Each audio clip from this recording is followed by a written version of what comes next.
Buenas tardes a los compañeros profesores que están con nosotros y también a todos los jóvenes estudiantes. Vamos a continuar con las lecciones de gastroenterología. El tema que tenemos para el día de hoy es hemorragia digestiva. En primer lugar, vamos a recordar lo que es una hemorragia digestiva alta y baja. Para fines prácticos, tenemos que tener presente una región anatómica importante, que es el ángulo de Treitz.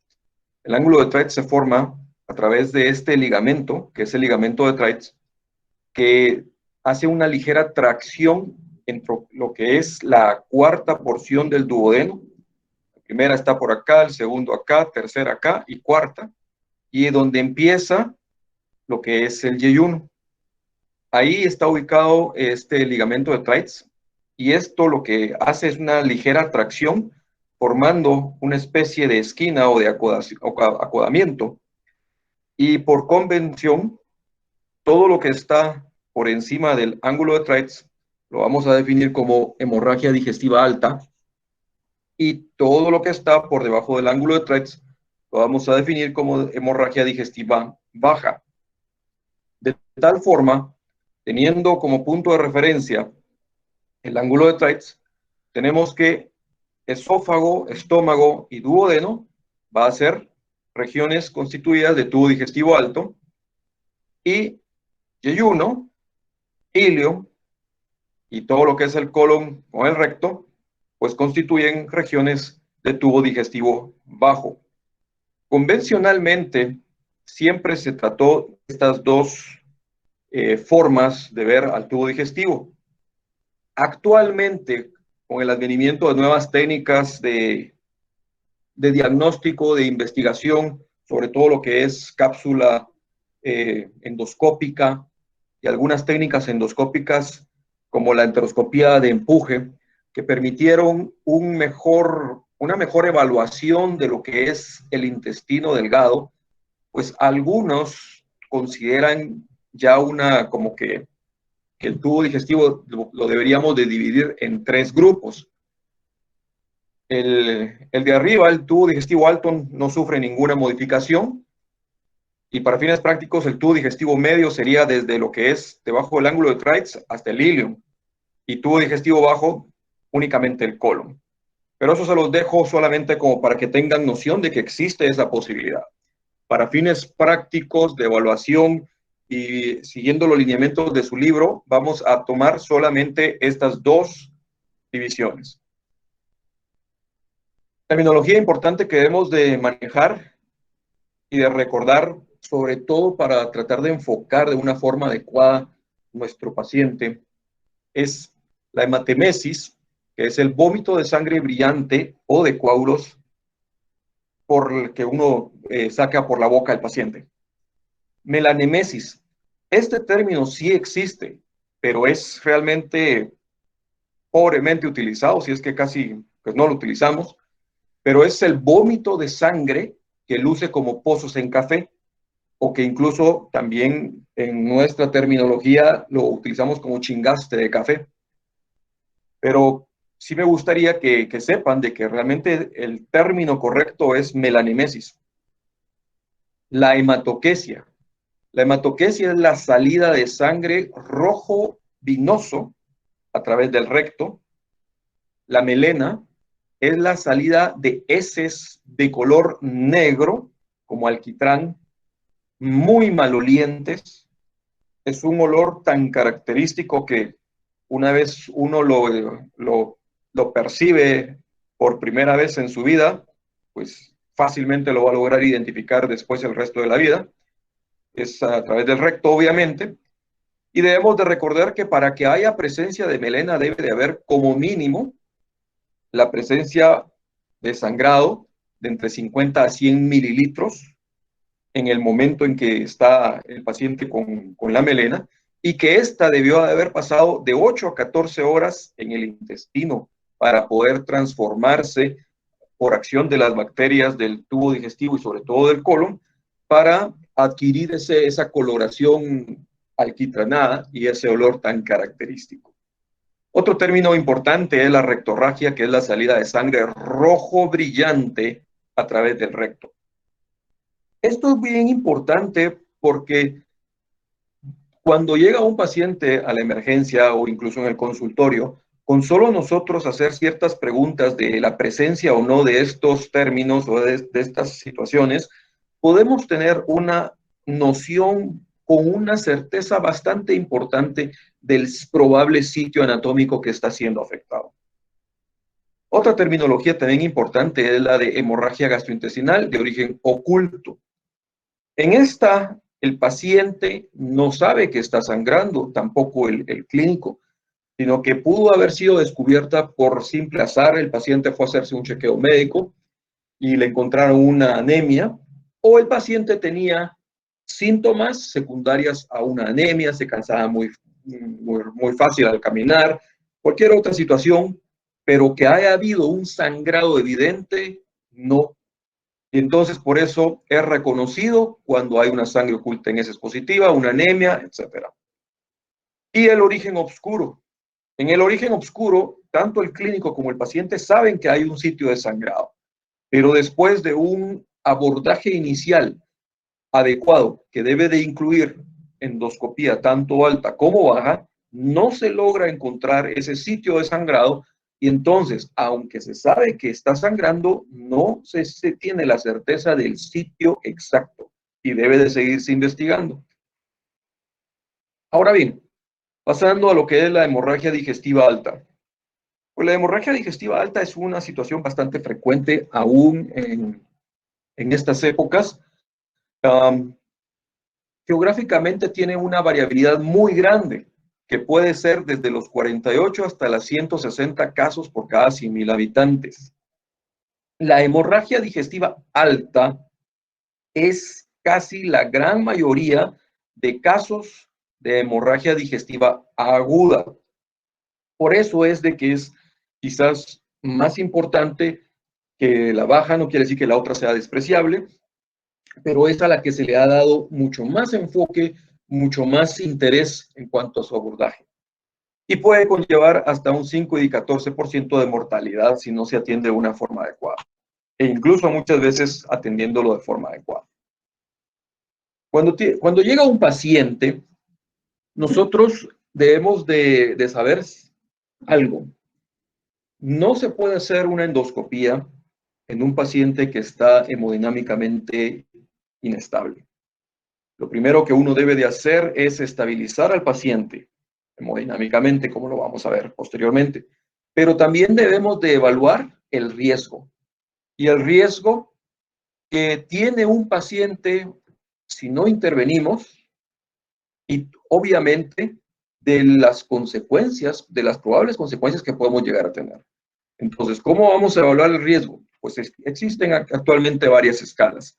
Una de las más utilizadas es esta, que se llama escala de Rockall. La escala de Rockall tiene la ventaja de que tiene una parte preendoscópica.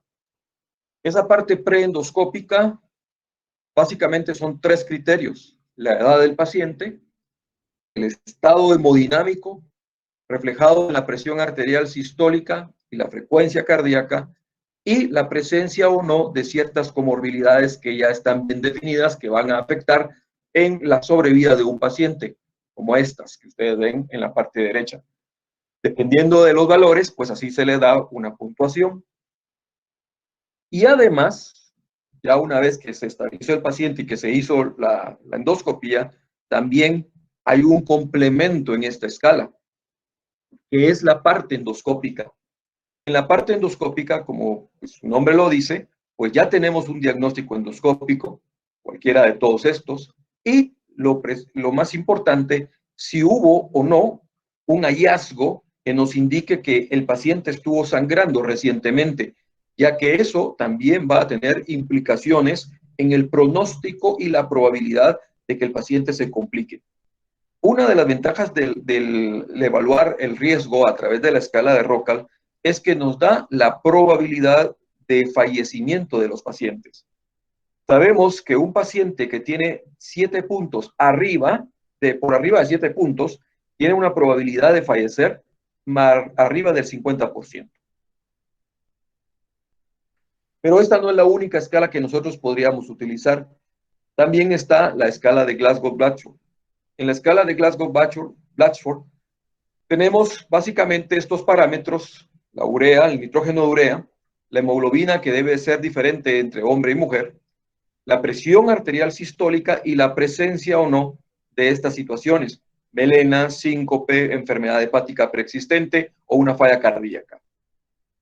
La importancia de esta escala es que nos ayuda a identificar qué paciente va a necesitar o puede llegar a necesitar, por ejemplo, de transfusiones, de mayor transfusión, de probabilidad de una cirugía y sobre todo de la intervención endoscópica. Ya que sabemos que aquellos pacientes que tienen 0 puntos, la probabilidad de que lleguen a necesitar de una endoscopía intervencionista es bajísima. Pero conforme sube la puntuación, pues también la probabilidad de que este paciente necesite de una endoscopía intervencionista va a subir. De hecho, aquellos pacientes que llegan a tener 14 puntos, y obviamente los que tienen más, pues definitivamente esos tienen sí o sí necesidad de una endoscopía de intervención. Y entonces, sabiendo qué paciente va a necesitar o no de endoscopía, tenemos, como les decía, no podemos llevar a un paciente a una endoscopía si está hemodinámicamente inestable. Eso es lo primero que debemos de realizar: estabilizar a nuestro paciente. Lo ideal es que una endoscopía puede realizarse durante las primeras 24 horas en una forma bastante segura y que nos pueda aportar no solo información de la patología que está teniendo el paciente, sino que también podamos tener el chance de hacer una intervención endoscópica que ayude a ese paciente y disminuya toda su estancia hospitalaria y sus riesgos de morbilidad y mortalidad. Pero debemos de supervisar la hemodinamia, asegurar que el paciente tenga una vía aérea adecuada, permeable. La vía endovenosa debe de ser por lo menos una o dos mínimo, pero de grueso calibre, asegurar de que tengamos una vía de entrada de líquidos e incluso transfusiones si el paciente las llegara a necesitar. Y tratar de mantener una presión arterial sistólica como mínimo por arriba de los 100 milímetros de mercurio. Así también esto nos va a asegurar que tengamos una buena oxigenación de nuestro paciente, la cual debemos de monitorizar en todo momento. Podemos realizar una endoscopía que se llama temprana, cuando esta es realizada en el lapso de las primeras 12 horas, con toda seguridad, siempre y cuando el paciente esté hemodinámicamente estable. Entonces, una vez que hemos estabilizado a nuestro paciente, pues sí, ya lo podemos llevar. ¿A quién va a necesitar intubar previo a una endoscopía? Vamos a intubar profilácticamente a aquellos que presentan hematemesis severa o un gran riesgo de aspiración durante el procedimiento. Entonces, a esos uno dice, bueno, mejor los intubo y ya después del procedimiento, si es factible, pues se les quita el tubo. Algo muy importante es la transfusión de concentrados o de células empacadas a los pacientes. No debemos de correr. Se sabe que cuando uno tiene un paciente con 8 o 9 gramos de hemoglobina, uno no debería de transfundirlo. 8 o 9 gramos de hemoglobina nos asegura que ese paciente va a tolerar bien la sedación, va a tolerar bien el procedimiento. ¿Y qué es lo que sucede? Si yo me pongo a transfundir porque tiene 10 gramos de hemoglobina ese paciente, lo que voy a hacer es expandir el volumen y entonces, si tenía un vaso con un coágulo, que ese coágulo estaba haciendo hemostasia por tapón, como por así decirlo, al expandir ese volumen corro el riesgo de botar o de zafar ese coágulo, ese tapón, y que empiece a sangrar nuevamente el paciente. Entonces, en vez de hacerle un beneficio, hago todo lo contrario. Las transfusiones se deben de reservar cuando el paciente tiene menos de 7 gramos por decilitro. Bien, ahora, en la etiología, A pesar del tratamiento, de los tratamientos, de lo muy avanzado que hemos tenido en las últimas décadas con los inhibidores de bomba de protones, la úlcera péptica sigue siendo la patología número 1 de hemorragia digestiva alta, seguido por gastritis erosiva y en tercer lugar el sangrado de origen varicial, pero sí con una gran diferencia entre el sangrado de origen varicial en cuanto a porcentaje y la úlcera péptica. También debemos de recordar que pueden ser causas de sangrado digestivo alto, la esofagitis, el síndrome de Mallory-Weiss, los tumores, las lesiones vasculares y que incluso aún habiendo hecho un estudio endoscópico, habiendo abordado de forma adecuada al paciente, corremos el riesgo de no lograr una identificación, porque puede ser que en el momento en que se haga la endoscopía el paciente ya no esté sangrando activamente y no logremos ver una lesión. La importancia de hacer una endoscopía tempranamente, y tempranamente les digo 24 horas, ¿verdad? En ese tiempo, es el óptimo. Es que sabiendo que la úlcera péptica es una de las causas, es la causa más importante, es la estadificación de esa úlcera. Y para estadificación de esa úlcera tenemos la clasificación de Forrest. En la clasificación de Forrest tenemos esto, tanto el estadio 1, que es un estadio activo, el sangrado está activo. La diferencia entre el 1A y el 1B es que el 1A es arterial y el 1B es venoso, pero ambos están activamente sangrando. En el 2 ya no hay un sangrado activo, pero hay datos de que el paciente acaba de sangrar recientemente. Hay un vaso visible, hay un coágulo adherido o hay restos de hematina digerida y por eso es la diferencia entre la A, B y C. Y en el estadio 3 ya es una úlcera que ya no está sangrando y que no tiene datos de que ha sangrado recientemente, sino es más, ya está en un franco proceso inicial de cicatrización que lo vemos por la presencia de fibrina en su base. Vamos a ver una base completamente blanca. ¿Cuál es la importancia de saber qué tipo de úlcera estamos viendo? Es que así como se presentan, tienen diferente riesgo de resangrado si uno no hace una intervención endoscópica y médica adecuada. Obviamente, aquellas que están activas son las que mayor riesgo de resangrado tiene y también el vaso visible. En estas tres son las que nos vamos a centrar cuando hacemos una terapia endoscópica. Aquí lo podemos evaluar dependiendo de cada paciente y en estos pues ya hay un riesgo tan bajo que ya no es necesario una terapia endoscópica como tal, más sí una terapia farmacológica. Aquí podemos ver representado cada uno de los estadios de Forrest. Vean, este es un 1A, el vaso, y es un chorro, el que ustedes ven y observan acá. Vean el color de esta sangre, es rojo brillante, y también se le conoce como sangrado en jet, porque cada vez que el paciente tiene un latido, saca un chorro, saca el chorro con cada latido. La diferencia con el 1B, como les decía, es que este es vena. Al ser vena, no tiene la presión de la arteria, y sí, es un sangrado bien evidente, está fresco, está así como resumado, rebosante, está saliendo, pero más escurridizo y no con el chorro con el que sale la arteria. El 2A vemos el vaso visible, el 2B vemos el coágulo pegado o adherido a la lesión ulcerosa, el 2C tenemos en la hematina, los restos de hematina en la base de la úlcera, y la 3, donde, como les comentaba, es una base recubierta totalmente de fibrina que la hace ver completamente blanquecina. Otra de las causas importantes, la gastritis erosiva.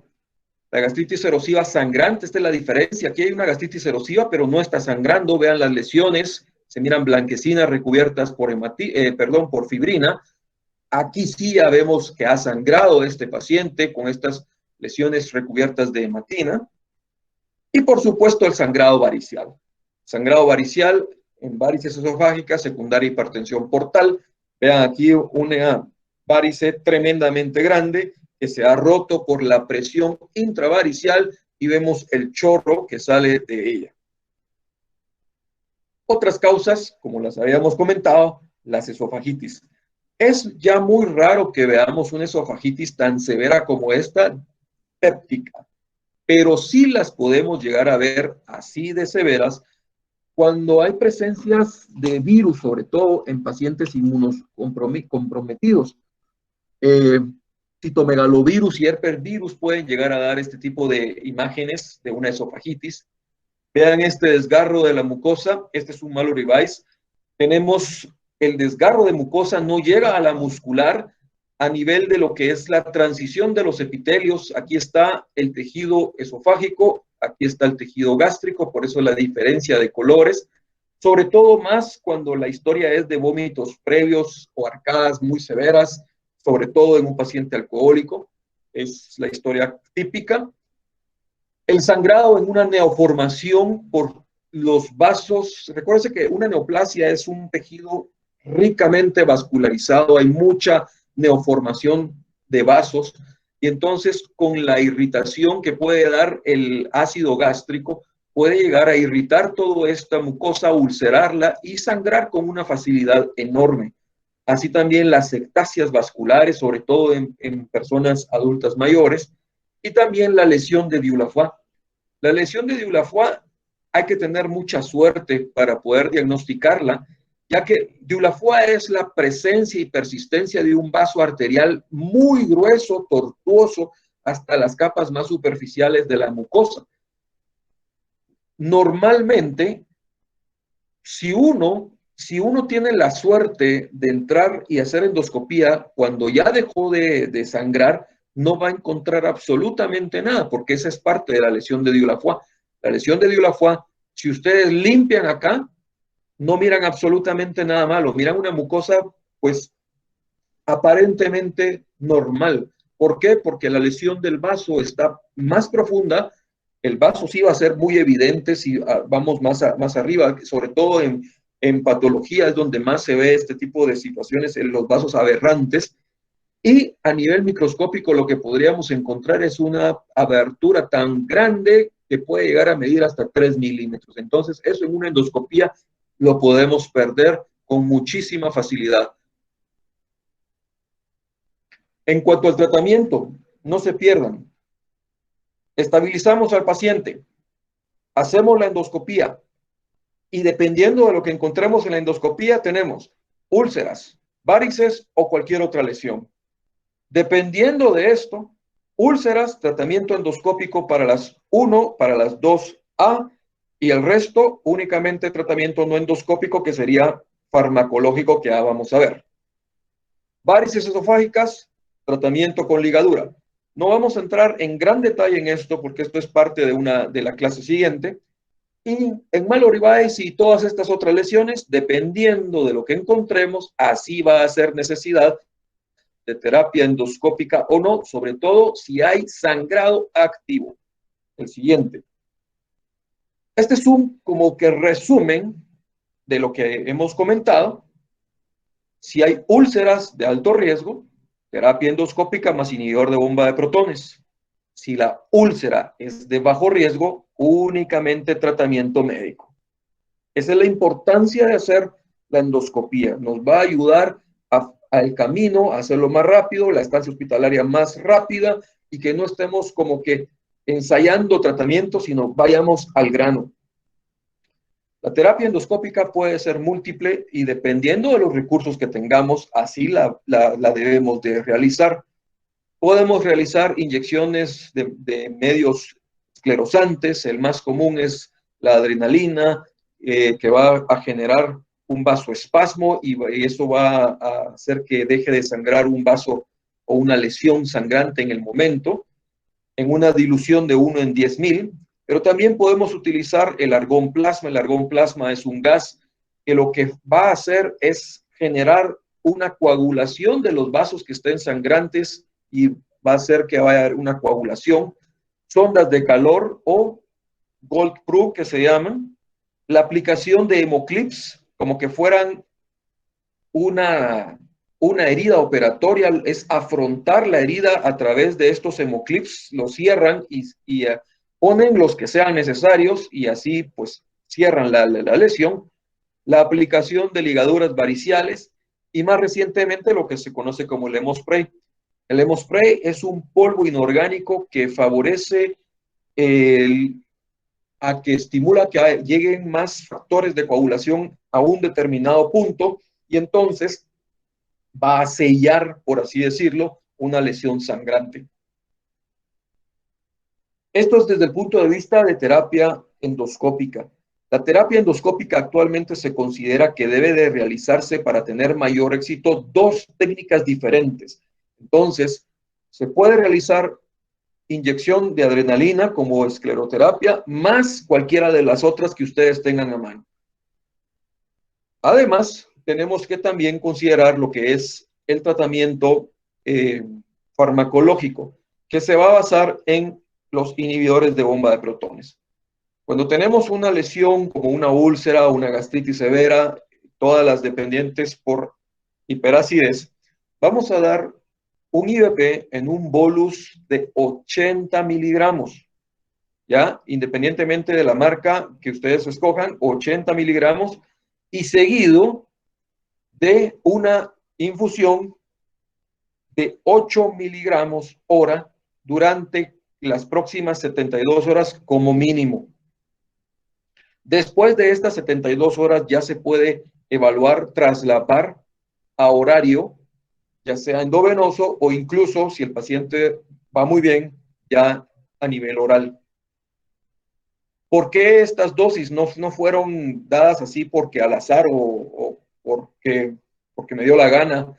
Sino que simplemente después de estudios de ensayo se dieron cuenta que esta era la mejor dosis que lograba y alcanzaba mejor estabilidad y mantener un pH por arriba de 6. Como ya habíamos mencionado ayer, mantener un pH por arriba de 6 nos asegura que el paciente cure su lesión, sane sus síntomas, mejore los síntomas, cure la lesión y no haya mayor recurrencia del sangrado. Aumentar las dosis no se observó que diera mayor beneficio y por eso se quedó esta dosis de 80 miligramos en bolus más una infusión de 8 miligramos hora. Debemos de recordar que también podemos estar frente a una hemorragia exsanguinante y la vamos a definir como una inestabilidad hemodinámica y un sangrado persistente, el cual vamos a definir como más de 2.000 mililitros de pérdidas en alrededor de media hora. Esta es una emergencia total. Debemos de tener al cirujano a la par, ya que muy probablemente este paciente necesite llegar a cirugía para poder controlar el sitio de sangrado. Y es más, muchas veces podemos hacer la endoscopía con el cirujano al lado para identificar el sitio de sangrado y decirle, aquí está, entra y cerrá. O bien incluso hacer la endoscopía durante la misma cirugía para ayudar a identificar el sitio de sangrado. Recordemos que hemorragia digestiva alta es un manejo multidisciplinario. Debemos de contar con una unidad de endoscopía idealmente 24/7. Y algo también muy importante es no solo el personal médico entrenado, sino que el personal que asiste a ese médico debe de tener un entrenamiento adecuado, ya que de nada sirve que uno tenga el entrenamiento, que sepa qué hacer, si la persona que le está instrumentando no sabe cómo mover los instrumentos que también ella debe de aplicar para poder tener un conjunto de terapia exitosa. También debemos de saber que nuestra unidad debería de estar pues lo mejor equipada, ya que en determinado momento podemos utilizar cualquiera de todas estas variantes, pero bueno, uno debe de ajustarse a lo que tiene y pues trabajar con ello. No es lo ideal acostumbrarse a eso, sino que uno debería de pedir pues, lo ideal. Y siempre contar con un cirujano de urgencias e incluso con un radiólogo intervencionista que en determinado momento pueda realizar una arteriografía y colocar un gel foam en alguna lesión sangrante que sea necesaria. Ahora, pasando a hemorragia digestiva baja. La hemorragia digestiva baja, pues también es importante, presenta de 21 a 27 casos por cada 100.000 habitantes. Como ya habíamos dicho, es el resto de lo que es la hemorragia digestiva alta y puede llevar una morbilidad de mortalidad de 2 a 4%. Cuando hablamos de hemorragia digestiva baja, por lo general lo asociamos a este término, a hematoquesia. Pero debemos de recordar que si bien es cierto que 3 de cada 4 pacientes con hematoquesia, su sitio de sangrado es el tubo digestivo bajo, o sea, el colon, no debemos de olvidar este porcentaje. A veces hay pacientes que tienen manifestación de hematoquesia y el sitio de sangrado es el tubo digestivo alto, porque depende mucho de la severidad del sangrado y también del tránsito intestinal del paciente. Entonces, es importante recordar esto. Si nosotros estamos súper seguros que el sangrado digestivo es bajo, pues podríamos jugárnosla, preparar al paciente y hacerle una colonoscopía y, pues, si sale negativa, en ese mismo momento meterle el tubo arriba. ¿Ya? Dentro de la etiología, aquí voy a hacer un paréntesis. En su libro de Harrison menciona que las hemorroides son la causa número 1 de hemorragia digestiva baja. Eso no es así. Si ustedes revisan cualquier otra literatura especializada en el tema, se van a dar cuenta que la causa número 1 de enfermedad o de hemorragia digestiva baja es los divertículos sangrantes. Esta es la causa número 1. Realmente yo no sé si es un error de traducción o de malinterpretación de la persona que realizó el capítulo en Harrison. ¿Por qué? Si nosotros tomamos que las hemorroides son es una causa muy frecuente de que mucha gente tiene hemorroides. Lo que pasa es que no se andan quejando. Y mucha gente tiene estreñimiento y cuando van al baño y pues van a hacer sus necesidades, pueden presentar pequeños sangrados. Manchan el papel o incluso tienen algunas gotas de sangre. Pero no por eso vamos a considerar ese tipo de sangrado como una hemorragia digestiva que necesite llevarse al paciente a una emergencia y que ponga en riesgo la vida del paciente. Hay una gran diferencia entre una hemorragia digestiva y un sangrado. Sangrados por hemorroides sí, son un montón y muchos ni siquiera nos van a llegar a consultar por lo inocuo que son. Pero hemorragia digestiva baja es diferente. Entonces, cerrando ese paréntesis, la causa número 1 de hemorragia digestiva baja es la enfermedad diverticular sangrante o diverticulosis, que puede ser hasta el 50% de los casos.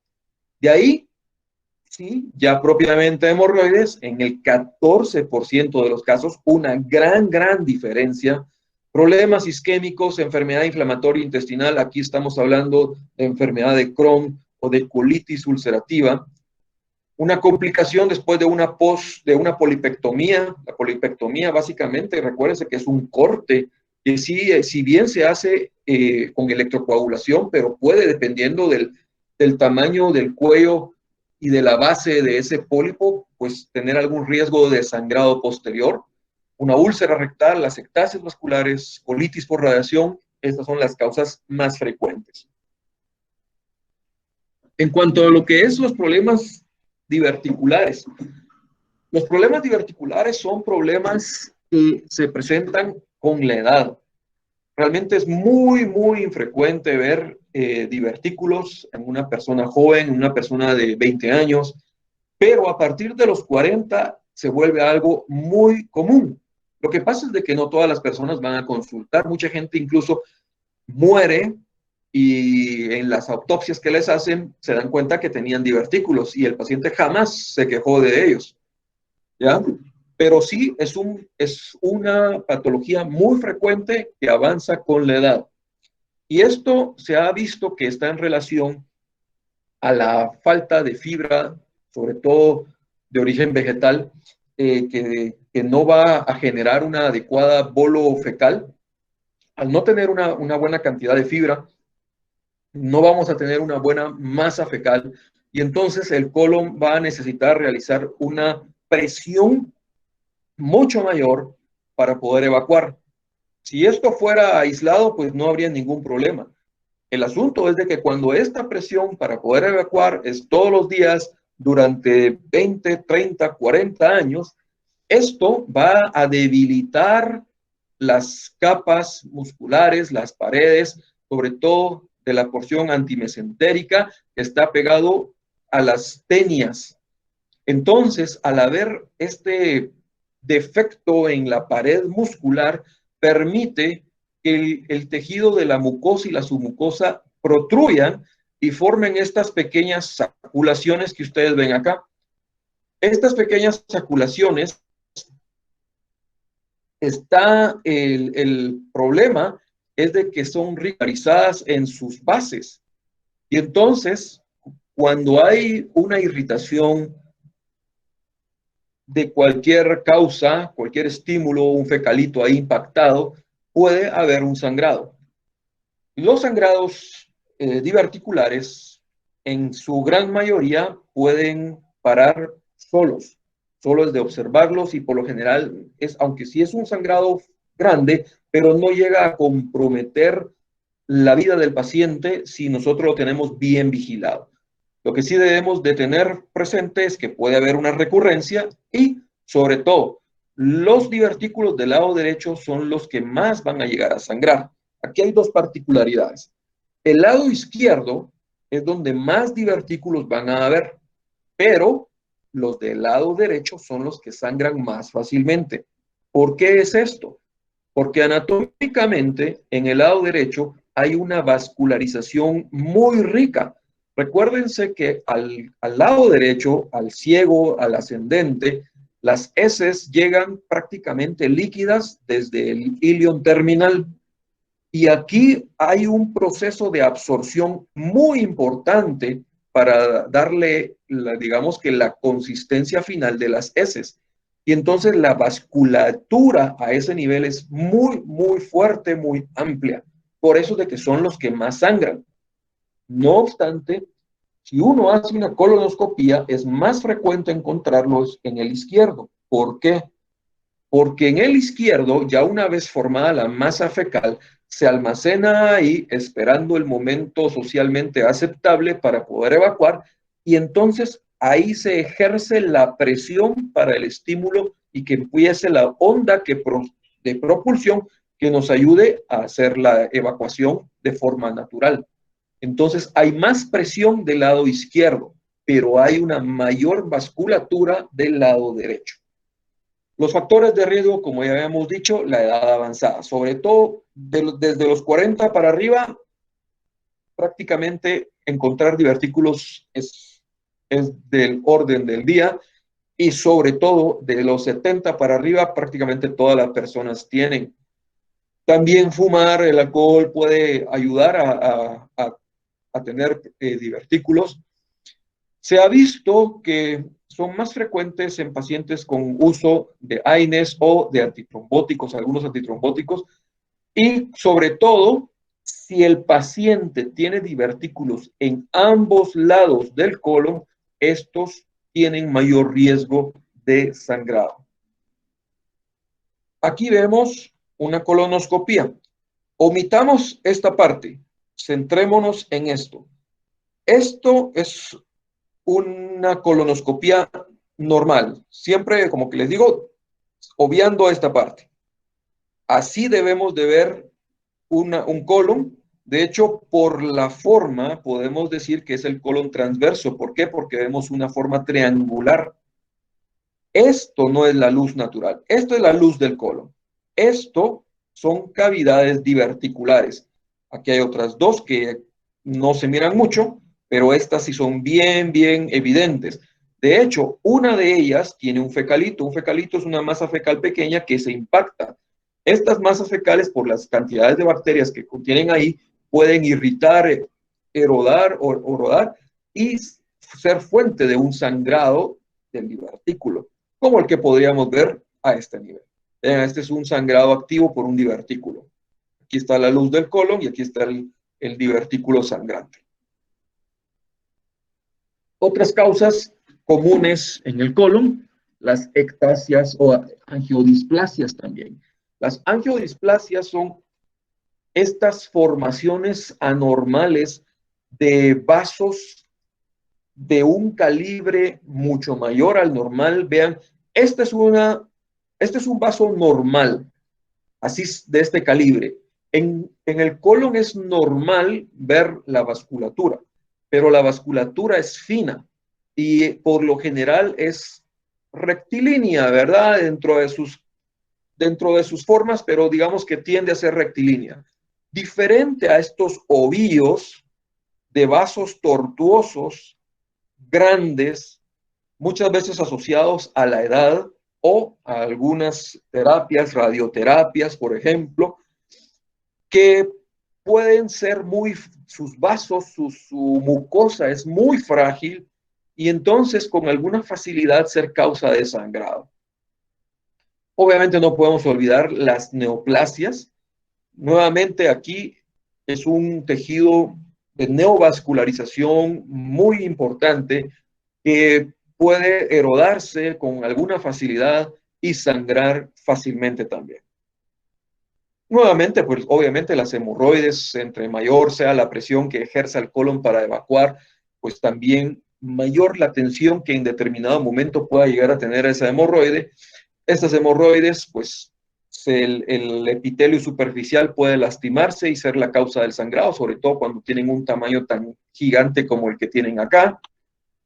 O isquemia, ¿verdad? Cuando hay antecedentes de problemas cardiovasculares o periféricos, sobre todo en adultos mayores, que pueden determinar en determinado momento formar trombos, ocluir alguna arteria a nivel mesentérico y verse endoscópicamente como estas zonas fuera de toda la vasculatura, ¿verdad? Están totalmente blancas porque ya no le está llegando el flujo de sangre de una forma adecuada.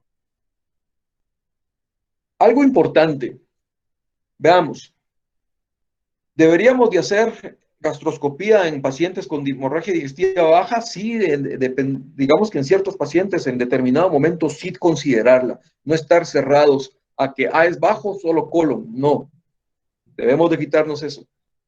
Algo importante, si es una hemorragia masiva, no le puedo hacer una endoscopía, no le puedo hacer una colonoscopía. Primero, porque si es una hemorragia masiva, lo más seguro es que no esté estable el paciente.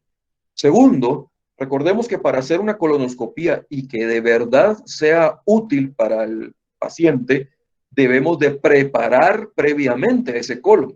Y entonces le tenemos que dar laxantes un día previo antes o por lo menos 12 horas antes para asegurarnos que esté limpio y que podamos ir a hacer un examen adecuado. De lo contrario, deberíamos de preferir algún método radiológico para determinar el sitio de sangrado. Si la hemorragia no es masiva, como la gran mayoría, lo bueno de la hemorragia digestiva baja es que la gran mayoría de hemorragias no son tan masivas, no son tan importantes, ceden, y entonces esa es la ventana que nos da la oportunidad de ofrecer al paciente la colonoscopia. Y entonces vemos que se hace la colonoscopia. Si la colonoscopia no nos da diagnóstico, ahí es donde deberíamos de considerar evaluar intestino delgado, ya sea con una enteroscopía o una cápsula endoscópica o lo que tengamos al alcance y posibilidades. Preguntas, jóvenes.